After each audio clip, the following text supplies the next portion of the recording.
Boeing is in deep trouble. Once seen as a pillar of American excellence, the aerospace giant has fallen into crisis. Public confidence in their jets is at an all-time low, and it's hard to see how they can regain trust. It's abundantly clear that the company needs a radical shakeup. And to be fair, they've already taken the first step by replacing their most senior leadership. But will that be enough? Boeing's problems are systemic, permeating all levels of the company.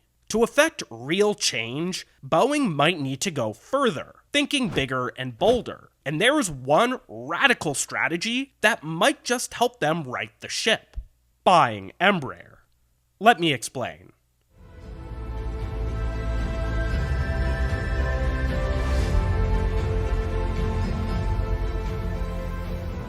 Before hopping into it, I've been lucky enough to fly a lot of business class in the last few years. And as someone who was stuck in economy for most of my life, I've been learning a lot about the premium experience. One of those things is just how much alcohol they serve you. And with some airlines offering top shelf wine and liquor, I don't mind indulging.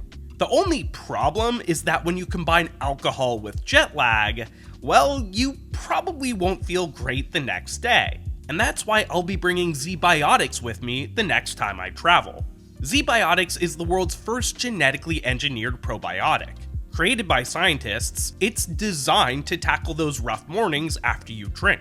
Z-Biotics produces an enzyme that breaks down alcohol's toxic byproducts. And if you have a Z-Biotics before a night out, and combine it with responsible drinking and hydration, it can help you wake up feeling great.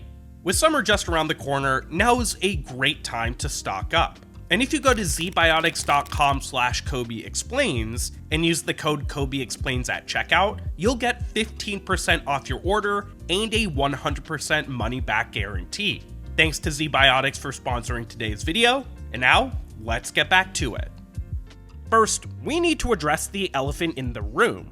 Boeing's already tried to buy Embraer. Back in 2018, the two sides agreed to a joint venture. For just over $4 billion, Boeing would take an 80% stake in Embraer's commercial business. The deal made a lot of sense for both parties. From Boeing's perspective, it would help them better compete with Airbus. Just a few years prior, the European jetmaker struck a similar deal with Bombardier, giving them ownership of the C-Series program. The C-Series was a highly capable regional jet, but Bombardier was struggling to sell it. But now, with the backing of Airbus, the plane, which has been renamed the A220, has tripled its backlog. Now, Boeing didn't really have a way to challenge this new Airbus. It didn't have a regional jet of its own, but Embraer did. Its E2 family is a direct A220 competitor, so by taking ownership, Boeing could face it head-on, and Embraer seemed happy to hand them the keys, since they were struggling to sell the jet themselves. But in April 2020, everything fell apart. Boeing pulled out of the deal, saying that Embraer just wasn't meeting some of the terms they had agreed to. But this explanation seemed rather convenient. Around the same time, Boeing was reeling from a pair of 737 MAX crashes, and the global pandemic had just begun. Embraer says that it was these factors, not their own shortcomings, that led to Boeing's cancellation. Unsurprisingly, this disagreement has led to growing mistrust between the two. Now, I don't know about you, but to me, this situation seems beyond repair. This is clearly a bad foundation from which to build a new deal. So why would either come back to the table? Well, let's start with Boeing. Since the deal fell through, they faced a number of setbacks that Embraer could help solve. Specifically, they're facing both a manufacturing and an engineering crisis. Let's first take a look at manufacturing.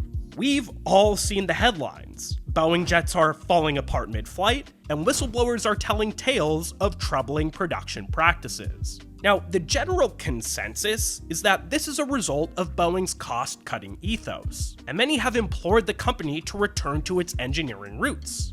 Now look, Boeing definitely needs to change, but to think they're just gonna forget about their finances would be naive. Like it or not, our modern economic system is built on the need to turn a profit. and there will always be pressure from shareholders to keep costs low. Moving forward, Boeing needs to walk a tightrope. They need to appease investors while also building their planes with care, and this is where Embraer can really help.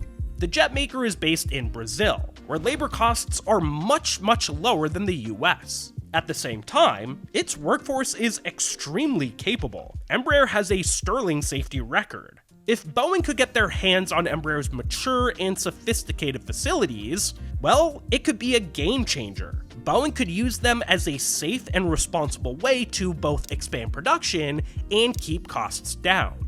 Okay, now let's turn our attention to engineering.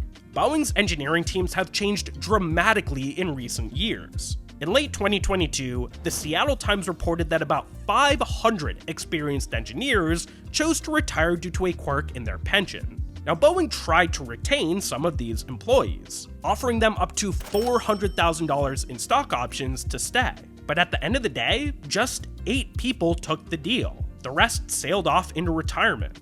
Now, this brain drain could spell disaster for its next commercial jet, the 797.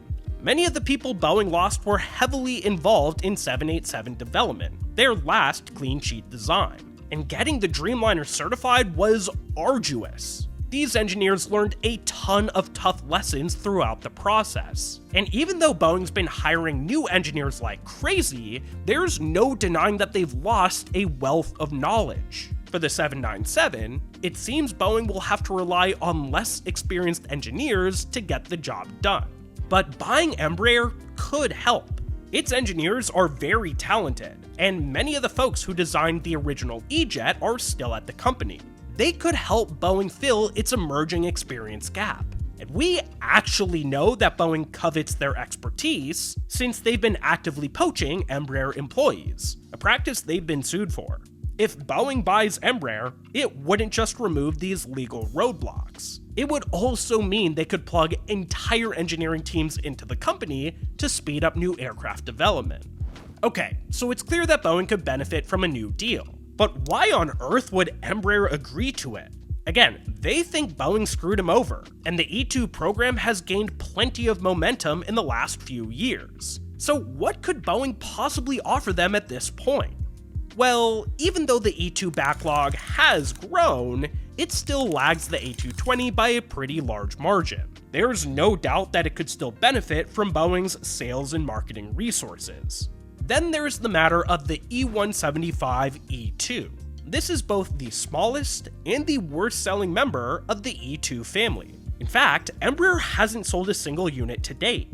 Now, I've already explained why this is in a separate video, which I'll leave a link to in the upper right. But here's the short of it. The plane is too heavy for US regional carriers to fly, since it doesn't meet the scope clauses they've signed with mainline carriers. Now, these scope clauses get reviewed and renewed every so often, and while Embraer doesn't have a direct say in that process, they're almost certainly trying to work with airlines to get them amended. But so far, they've been unsuccessful. Now, there's no guarantee that Boeing could get these scope clauses changed either, but there's also no denying that they are way bigger and way more influential than Embraer. If they took over the E2 program, perhaps they could wield their influence to get them changed after all, paving the way for the E175 E2 to finally win some orders. Okay, so it seems that both Embraer and Boeing have good reason to make a deal, but now it's time for the million-dollar question. Will it actually happen? Well, for now, it seems unlikely. There's a whole host of reasons why, from antitrust concerns to cultural differences and more. But let's just focus on the biggest challenge: execution. Boeing and Embraer are huge, with tens of thousands of employees scattered across the globe. The act of folding Embraer's business into Boeing's would demand immense resources and take years to actually pull off. Now, this doesn't mean it's impossible. Just look at Airbus and Bombardier. 5 years after their agreement, it seems the merger has gone just fine. But Boeing just has so many other priorities right now. It's going through that massive leadership shakeup, it can't deliver planes on time, and it's facing federal investigation. On top of that, Boeing's about to buy Spirit Aerosystems, one of its biggest suppliers. Executing both that merger and an Embraer merger at the same time would be incredibly challenging. At the end of the day, Boeing just has too much on its plate to give an Embraer deal the attention it deserves. Sure, Embraer's resources and talent could help Boeing solve some of their most pressing problems, but the likelihood that the deal goes sideways seems high. Before such a deal takes shape, Boeing has to get its ducks in a row. So, while a new Boeing-Embraer deal could benefit both sides, for now at least, it'll probably remain dormant. So, what do you guys think? Should Boeing and Embraer reconnect, or is hitting up your ex a bad idea? Let me know your thoughts in the comment section below. Oh, and if you haven't seen it yet, I recommend you check out my recent video that explains why Embraer has struggled to sell the E2. I'll leave a link to it right here. Thank you so much to my patrons for helping to make this video possible. If you like what I do and want to help the channel grow, go ahead and check out this link right here. And as always, if you learned something new today, leave a like and subscribe to keep learning. And until I see you again, don't forget to look up.